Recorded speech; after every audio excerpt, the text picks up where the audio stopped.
আহ সোহেল ভাই, আমরা ক্লাস মানে শুরু করতে পারি। জি ভাইয়া, ফর্মালি আমরা শুরু করি। সবাইকে, যারা এই মাত্র ঢুকলেন আর কি, অনেকেই ঢুকলেন, এখনো সবাই মনে হয় আসেন নাই। সবাইকে আসসালামু আলাইকুম। আহ, আমাদের যেটা হচ্ছে যে হাসান ভাইকে তো আপনাদের সাথে আর পরিচয় করে দেওয়ার কিছু নেই। হাসান ভাই আমাদের আজকের মেন্টর। আপনারা অলরেডি আমাদের R&D টিম আপনাদেরকে আজকে টোটাল যে ক্লাসটা হবে সেটা দিয়েছেন। আমি আপনাদেরকে একটু আহ, এর বাইরে একটু বলে রাখি, সেটা হচ্ছে যে যে হাসান ভাই আজকে যেহেতু ইন ডেপথ ডিসকাশন এবং অনেক লঙ্গার ভার্সানে ক্লাসটা হবে, সো আপনারা একটু প্রিপেয়ার্ড থাকেন। আহ, আশা করি যে আপনারা এনজয় করতে পারবেন, কারণ আমাদের দেওয়ার মধ্যে আমরা কোনো কিপটামি করতে চাই না, আমরা পুরোটুকুই দিতে চাই। তারপরে আপনাদের যদি কোনো কিছু জানার থাকে বা ইয়ার থাকে, আমরা পরবর্তীতে আপনাদেরকে ইনফর্ম করব। তো ঠিক আছে হাসান ভাই, আপনি শুরু করেন আর কি ফরমালি যেটা। আচ্ছা, থ্যাংক ইউ। আসসালামু আলাইকুম পার্টিসিপেন্ট। আজকে আমাদের টপিকটা হচ্ছে সিকিউরিটি ভ্যালুয়েশন। সো এই জিনিসটা হচ্ছে এমন একটা ভাস্ট একটা জিনিস, যেটা হচ্ছে ধরেন যারা বিজনেস অ্যাডমিনিস্ট্রেশনে পড়াশোনা করেছেন বা তারা হয়তো জেনে থাকবেন আর কি, যে সিকিউরিটি অ্যানালাইসিস হচ্ছে ধরেন ওনাদের কোর্সে MBA অথবা BBA তে যখন ওনারা পড়েন, তখন হচ্ছে এইটা হচ্ছে ধরেন আপনার 6 মাসের একটা কোর্স আছে, ওনারাও অত ডেপথে ওইটা হচ্ছে ওই ক্লাসটাই হচ্ছে আমি আজকে ধরেন আপনাদেরকে মাত্র 2 ঘন্টায় বলতে পারেন যে প্রেজেন্ট করার চেষ্টা করবো। সো বুঝতেই পারতেছেন যে আসলে কত বড় একটা জিনিসকে কত ছোট ভাবে প্রেজেন্ট করতে হবে আমাকে। আবার এমন একটা জিনিস যে প্রেজেন্ট করতে হবে এমন ভাবে যে আমাদের সবাই তো আমরা এখানে ধরেন বিজনেস ফ্যাকাল্টি না, আমি নিজেও না, আমি সায়েন্স ব্যাকগ্রাউন্ডে। সো আমরা যাতে কুইকলি করতে পারি, সহজে বুঝতে পারি, এরকম জিনিসপত্র আসলে বলতে হবে। এবং মানে এমন জিনিসপত্র বলতে হবে যেটা দিয়ে হচ্ছে ধরেন আমরা মার্কেটে ব্যবহার করতে পারি। তো আশা করি আজকের ক্লাসটা সবাই খুব এনজয় করবেন। শেখার চেষ্টা করব আমরা, বাট খুব ফ্রিলি চেষ্টা করবেন, মানে সিরিয়াস হওয়ার দরকার নাই। জিনিসগুলো হচ্ছে লজিক্যালি চিন্তা করবেন, যে আপনি জাস্ট অন্য একটা ব্যবসা, মানে পুঁজিবাজার না, শুধু পুঁজিবাজার না, জাস্ট অন্য একটা ব্যবসা যেভাবে আমরা চিন্তা করি, ঠিক সেইভাবে চিন্তা করবেন। মানে এই জিনিসগুলো, আজকের জিনিসগুলো আসলে আসলে ওই রকম টপিক আছে, সো ওই জিনিসগুলো আমরা দেখবো আর কি। সো আমার আশা করি যে আজকে হয়তো এমন কিছু কিছু জিনিস আপনারা শুনবেন বা জানবেন। মোস্ট প্রবাবলি হয়তো স্টক মার্কেটে যে যতদিন ধরেই আছেন না কেন, আমিও তো অনেকদিন ধরে আছি, 16-17 বছর, বাট এগুলো নিয়ে কিন্তু আমি কখনো কাউকে কোথাও কথা টথা বলতে দেখি না। সো আপনি হয়তো অনেক নতুন জিনিস শুনবেন, জানবেন। আর লাকিলি হচ্ছে যে এই প্রেজেন্টেশন আজকে আপনারা দেখতে পাচ্ছেন, দেখতে যাচ্ছেন আর কি। আমি রিসেন্টলি গত মঙ্গলবার হচ্ছে সেম প্রেজেন্টেশনটা হচ্ছে আপনার ICB তে ওদের এমপ্লয়ীদের যে ট্রেনিং সেশন হয় ওখানে দিয়েছি। সো আপনারা খুব মানে খুব ইনডেপথ একটা প্রেজেন্টেশন পাবেন। এটা আপনারা হচ্ছে ধরেন একটা আমাদের ইনস্টিটিউশনালদের যেই ধরনের ট্রেনিং দেওয়া হয় সেই ধরনের একটা ট্রেনিং ক্লাস আজকে আজকে পেতে যাচ্ছে। সো আসেন শুরু করি। সো আজকের আউটলাইন হচ্ছে যে আমরা একটা ফান্ডামেন্টাল অ্যানালাইসিস যেহেতু আমরা করতেছি, এটার একটা রিভিউ দিব আর কি, ডিফারেন্ট টাইপের রিভিউ। আর একটা হচ্ছে আইডেন্টিফাই মার্কেট টপ, মানে এই যে আমরা স্টক মার্কেটে আছি দেখবেন, আমাদের মার্কেটে তো জানেনই আপনারা যে হঠাৎ হঠাৎ একটা উত্থান হয়, আবার মার্কেট পড়ে যাচ্ছে। সো আমরা আসলে সমস্যা হয় আমাদের ট্রেডারদের বা ইনভেস্টরদের, যে আমরা যখন মার্কেটের টপ কোথায় কখন হচ্ছে, কোথায় হচ্ছে এইটা বুঝতে পারি না। আবার যখন কারেকশন হতে হইতে কোথায় যে মার্কেট গিয়ে কারেকশনটা শেষ হবে বা শেষ হয়েছে কিনা এটাও আমরা কিন্তু বুঝি না। সো এই জিনিসটা নিয়ে আজকে একটু আলাপ করব, যাতে আপনারা এই জিনিসটা নিয়ে কনফিউজ না হই, বা ধরেন আমাদের বেটার আন্ডারস্ট্যান্ডিংটা যাতে একটু বেটার হয় আর কি। আর একটা হচ্ছে আজকে আমরা ভ্যালুয়েশন করবো, মেইনলি টপিক হচ্ছে আজকে আসলে ভ্যালুয়েশনের এই টপিকটা। তো এখানে হচ্ছে আমরা রিলেটিভ ভ্যালুয়েশন দেখবো কিছু। আর যেহেতু এই যারা একটু বেসিক লেভেলের আছি তাদের জন্য হচ্ছে আমি বেসিক দুইটা সিকিউরিটি ভ্যালুয়েশন মডেল আজকের ক্লাসে দেখাবো। আর যারা অ্যাডভান্স কোর্সে আছেন তাদের সাথে হয়তো ইন ফিউচারে আবার আমার হয়তো দেখা হবে সেম টপিক নিয়ে, তখন হয়তো আমরা আরো বেশি কয়েকটা ভ্যালুয়েশন টেকনিক দেখবো আর কি। সো আজকে হচ্ছে আমরা যারা বেসিক লেভেলের আছি ও আমরা বেসিক দুইটা ভ্যালুয়েশন মডেল দেখবো, Gordon growth model and Benjamin Graham model. তাহলে আসুন শুরু করি।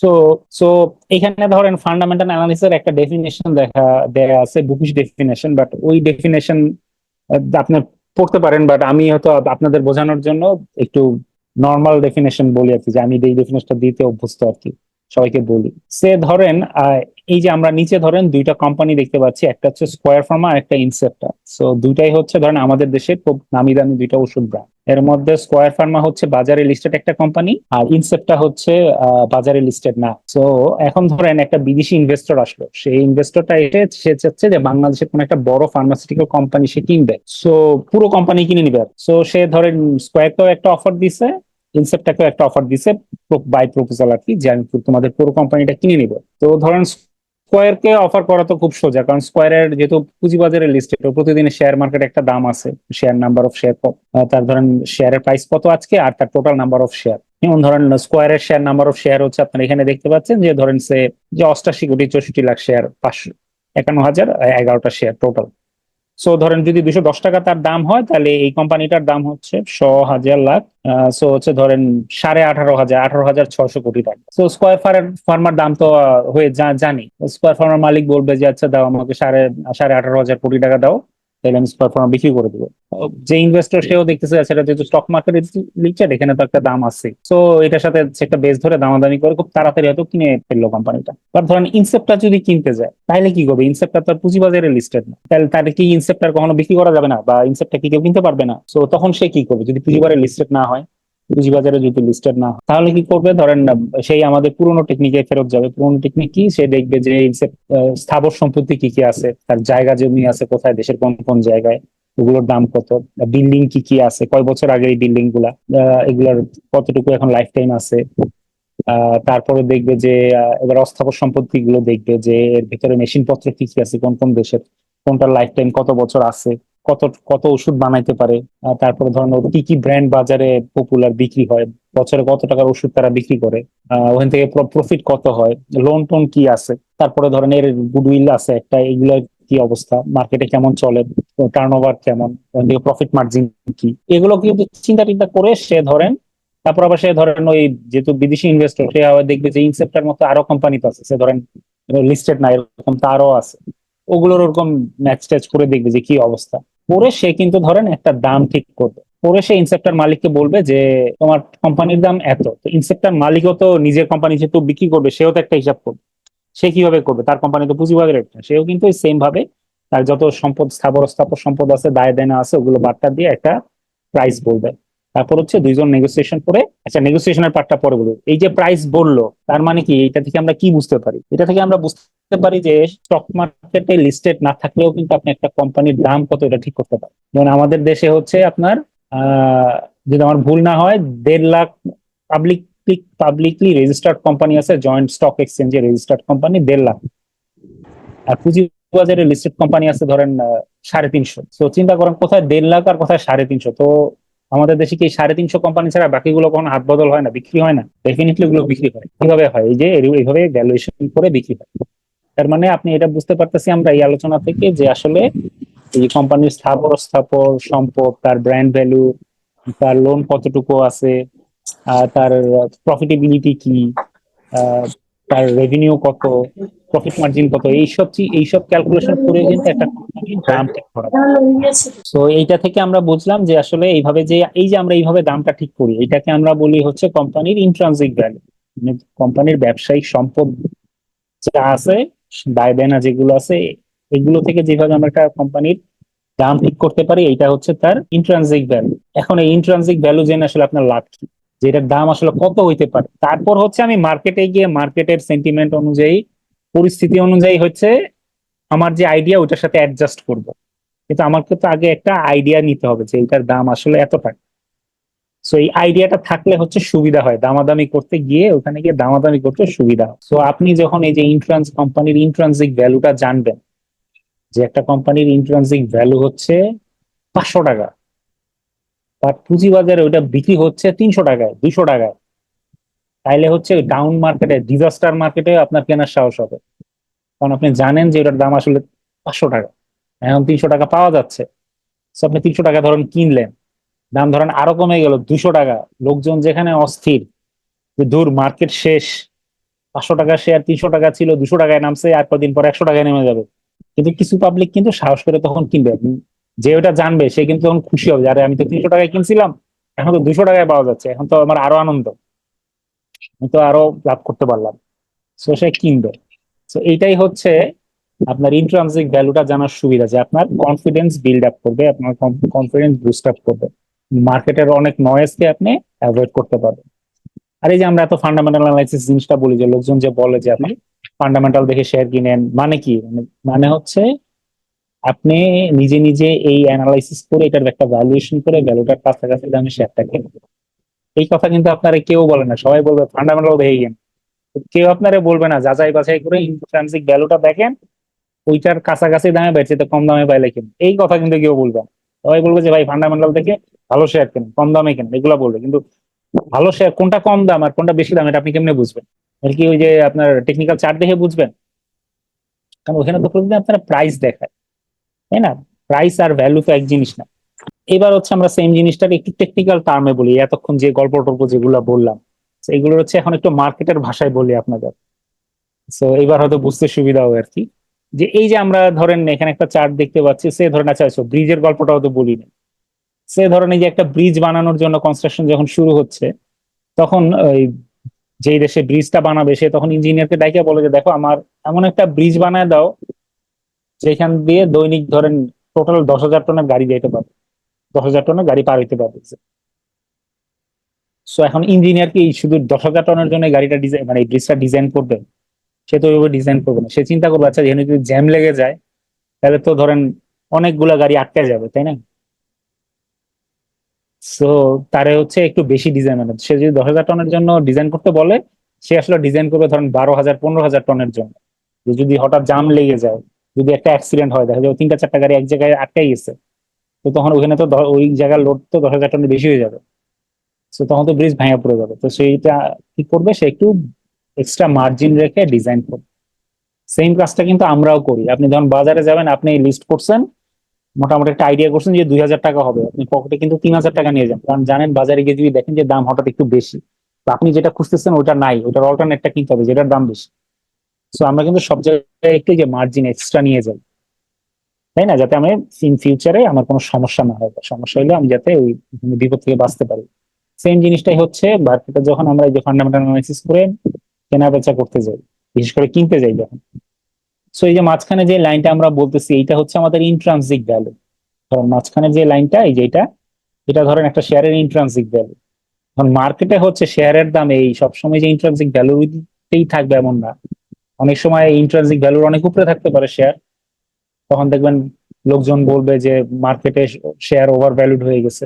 ওভার ভ্যালুড মানে কি, মানে তার ইন্ট্রানসিক ভ্যালুর চাইতে বেশি আছে দাম। কিন্তু ইন্ট্রানসিক ভ্যালুটা যে কত এটা কিন্তু কেউ বলবে না, সবাই বলবে over valued share, under valued share, কিন্তু ইন্ট্রানসিক ভ্যালু কত শেয়ার এটা কিন্তু কেউ বলবে না আপনার। এটারে আপনাকে আপনাকে বের করে নিতে হবে, আপনার ক্যালকুলেশন করতে হবে। আবার যখন অনেক এই ইন্ট্রানসিক ভ্যালুর সাথে যখন অনেক নিচে, তখন বলবে আন্ডার ভ্যালুড মার্কেট।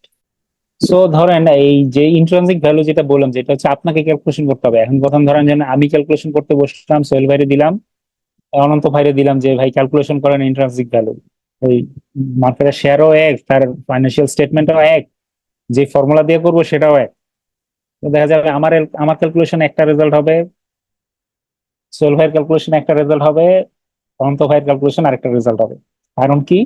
কারণ এই ক্যালকুলেশন গুলো যখন আমরা করতে যাবো তখন কিছু জিনিসপত্র ধরতে হবে, অ্যাজাম্পশন করে নিতে হবে, কারণ সবার অ্যাজাম্পশন তো সেম না। তাই হচ্ছে ভ্যালু কিন্তু সেম হবে না, তখন এটা কিন্তু সায়েন্সের 1+1 2 ওরকম না, সবার ভ্যালু সবসময় সেম হবে না। কিন্তু ধরেন যদি অ্যানালিস্টটা ভালো হয়, মোটামুটি ধরেন ডিফারেন্স 5 to 10% ডিফারেন্স হবে। যে আমি যদি 100 টাকা, আহ, অনন্ত ভাই হয়তো বলবো 95 টাকা, সোহেল ভাই হয়তো বলবো 110 টাকা, ডিফারেন্স হলে এরকম ডিফারেন্স হবে। কিন্তু ধরেন 100 টাকার দাম হচ্ছে বা এখন অনন্ত ভাই বলবেন না ওটার দাম 200 টাকা, বা সোহেল ভাই বলবেন না ওটার দাম 50 টাকা, ওটা বলবেন না। কারণ খুব বেশি ডিফারেন্স হবে না। সো আমরা যেটা করি মানে 5 to 10% ডিফারেন্স হতে পারে। সো আমরা যেটা করি যে আমরা যখন একটা ইন্ট্রিনসিক ভ্যালু বের করলাম, তখন আমি ধরেই নেই যে আমি যে রেজাল্টটা পাইছি এটার মধ্যে 5 to 10% ভুল থাকতে পারে, এটা ধরেই নেই। সো আমাকে তাহলে বাজারে গিয়ে কি করতে হবে, আমাকে বাজারে যখন কিনতে হবে তখন আমি কিনবো হচ্ছে যে আমাকে আরো তাহলে বড় ডিসকাউন্ট পাইতে হবে। যদি আমি চিন্তা করি যে এটার ইন্ট্রিনসিক ভ্যালু 100 টাকা, তাহলে আমি খুঁজবো হচ্ছে ওই শেয়ারটা 70 টাকায় পাই কিনা বা 60 টাকায় পাই কিনা। মার্জিন যত বড় হবে আমার প্রফিট তত বেশি হবে ডেফিনেটলি। আবার হচ্ছে আমার রিস্কও তত কমবে, কারণ হচ্ছে কি আমার ভুল হওয়ার, আমি যে 100 টাকা ওই যে বের করলাম, আমি জানি ওখানে 5 to 10% ভুল আছে, তার মানে ওটার দাম 95 টাকাও হইতে পারে, 90 টাকাও হইতে পারে, বাট আমি ক্যালকুলেশন করতেছি ওর 100 টাকা। ধরেন ওটা যদি আমি 60 টাকায় কিনতে পারি, 70 টাকায় কিনতে পারি, তাহলে তো আমার আর ওই রিস্ক নাই যে 100 টাকা গেল না, 95 টাকায় গিয়ে পড়ে গেছে বা 90 টাকায় গিয়ে পড়ে গেছে, ওই রিস্ক আর আমার নাই, কারণ আমি তো কিনছি 70 টাকা, আমার তো অ্যাটলিস্ট 20 টাকা প্রফিট তো হবে, তাই না? তার মানে এই যে ইন্ট্রিনসিক ভ্যালু থেকে নিচের দিকে যে গ্যাপটা, এটাকে আমরা বলি মার্জিন অফ সেফটি। তার মানে আমি সেফটি মার্জিন, মানে এই যে আমাদের কতটুকু আমি বেশি নিছি, আমি রিস্ক কত কমাইলাম আসলে। এই যে একটা ইনভেস্টমেন্ট করলাম, ওখানে আমি রিস্ক কত কম নিলাম, আর রিস্কের তুলনায় আমার প্রফিট কত বেশি হবে, এই জিনিসটাই হচ্ছে মার্জিন অফ সেফটি। এবং আমাদের যারা আমরা ভ্যালু ইনভেস্টর মানে বলা হয় যারা আন্ডার ভ্যালুড শেয়ার গুলো কেনে এবং ওয়েট করে যে কখন ওটা তার রিয়েল ভ্যালুতে, মানে তার ইন্ট্রিনসিক ভ্যালুতে কখন যাবে, তখন সে হচ্ছে প্রফিটটা বুক করবে। সো আমরা সবাই হচ্ছে তখন এই ভ্যালু ইনভেস্টরটা মেইনলি হচ্ছে তখন এই জিনিসটার জন্য ওয়েট করে যে কখন বড় মার্জিন পাওয়া যাবে। সো হচ্ছে এই মার্জিনটা যত বেশি হবে, ততই হচ্ছে আপনার প্রফিটেবিলিটি বেশি। আমরা মার্কেটের টপ বটম গুলো আসলে কিভাবে আইডেন্টিফাই করি? ফান্ডামেন্টাল অ্যানালাইসিস এর দিক থেকে, নট টেকনিক্যাল। ফান্ডামেন্টাল অ্যানালাইসিসটা আসলে এটা কিভাবে বুঝতে পারে বা বুঝে যে মার্কেট টপ হয়ে যাচ্ছে বা মার্কেট বটমের কাছাকাছি অবস্থায় চলে আসছে।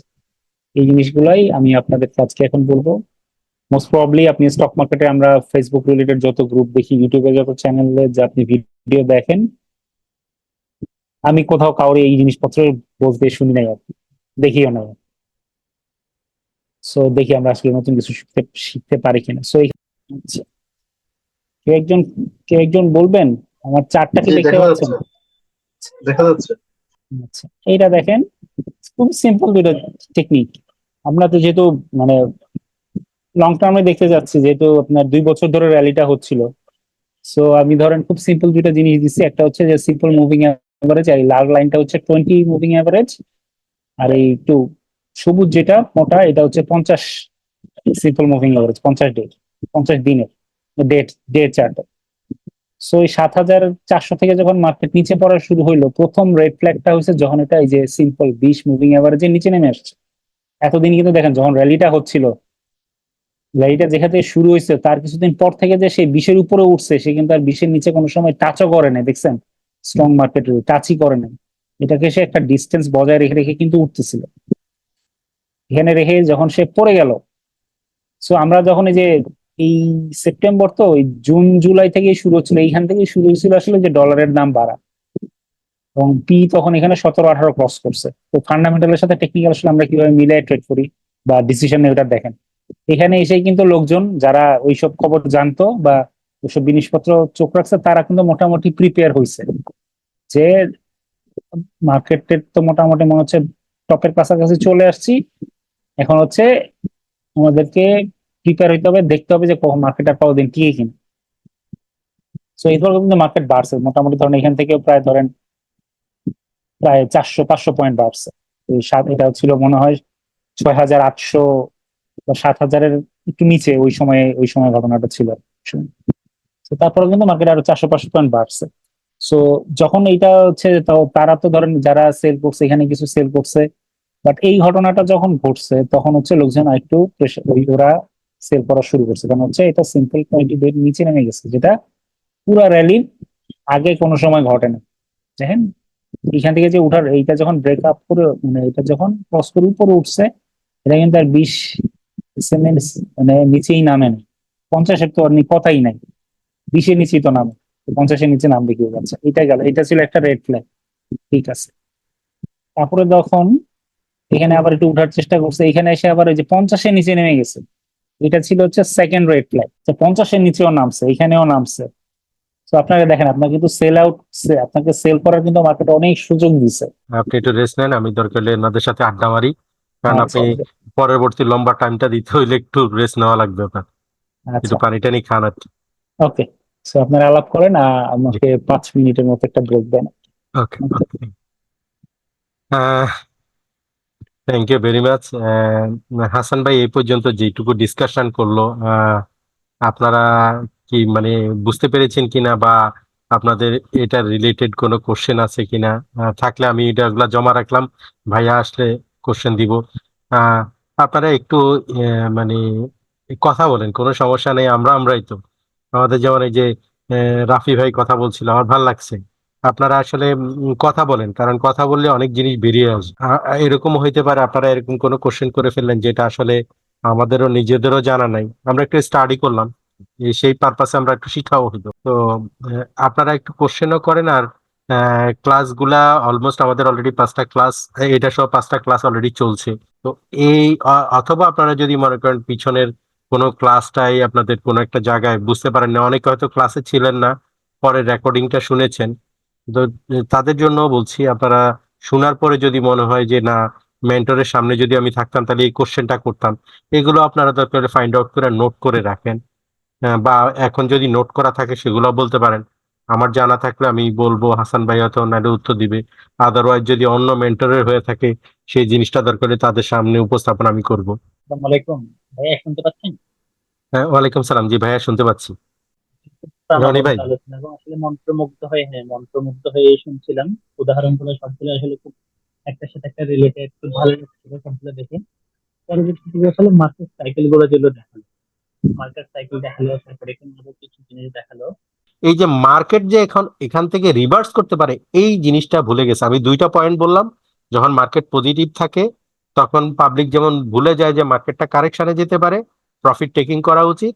আবার ঠিক যেখানে আসার পরে এখান থেকে মার্কেটটা একটা অপরচুনিটি ক্রিয়েট করছে, ওই জায়গাটাতে যদি কাউকে বাই করতে বলেন, তার মানে হচ্ছে পাবলিক আপনাকে ধুয়ে দিবে। তার মানে হচ্ছে তার হাতে ক্যাশ নাই, তার হাতে মানি ম্যানেজমেন্ট নাই, সে কিনে পেট ভরে আছে। এখন মানে সোজা বাংলা কথা, সে প্রেগনেন্ট।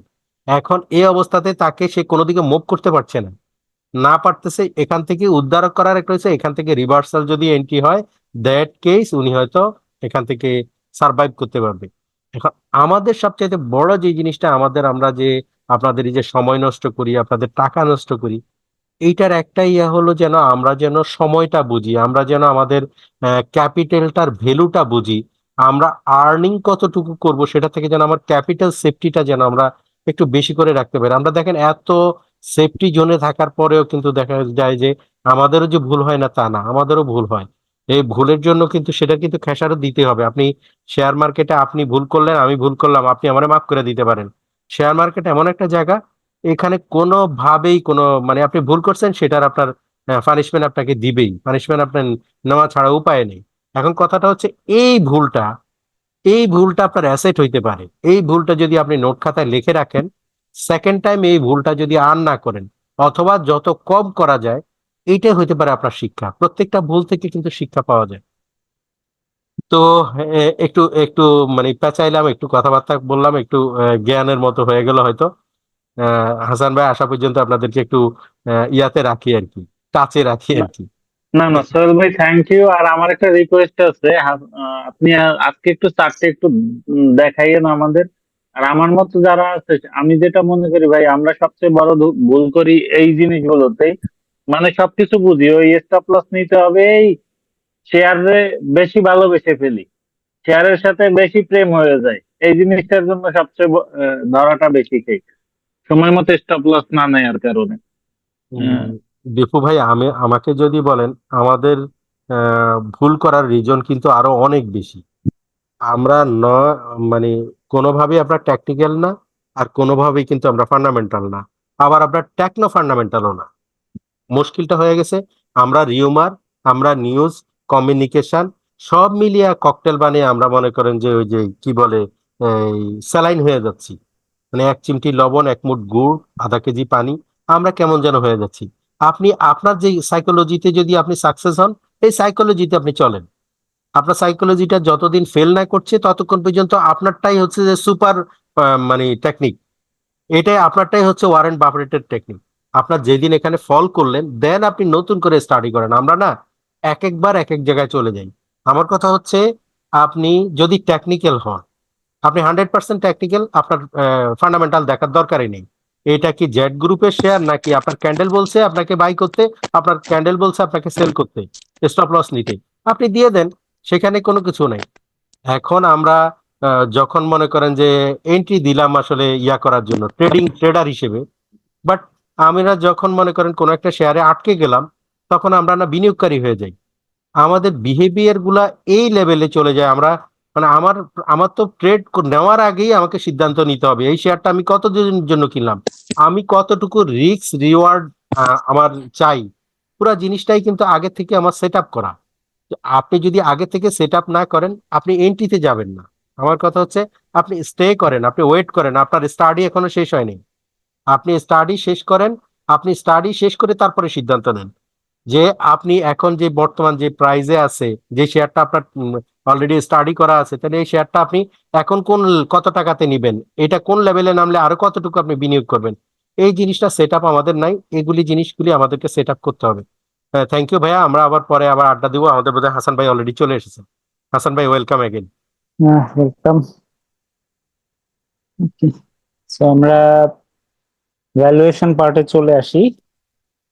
সো এটা হচ্ছে ধরেন আজকের লেকচারের সবচেয়ে গুরুত্বপূর্ণ পার্ট আর কি। বাট গুরুত্বপূর্ণ পার্ট, কিন্তু জিনিস হচ্ছে অনেক ছোট।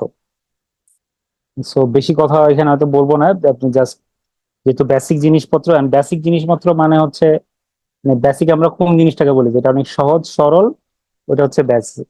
যখন ইন্টারমিডিয়েট বা অ্যাডভান্সে যাবেন জিনিসপত্র অনেক জটিল হবে, অনেক বেশি সময় লাগবে, সেজন্য ওটা অ্যাডভান্স লেভেল।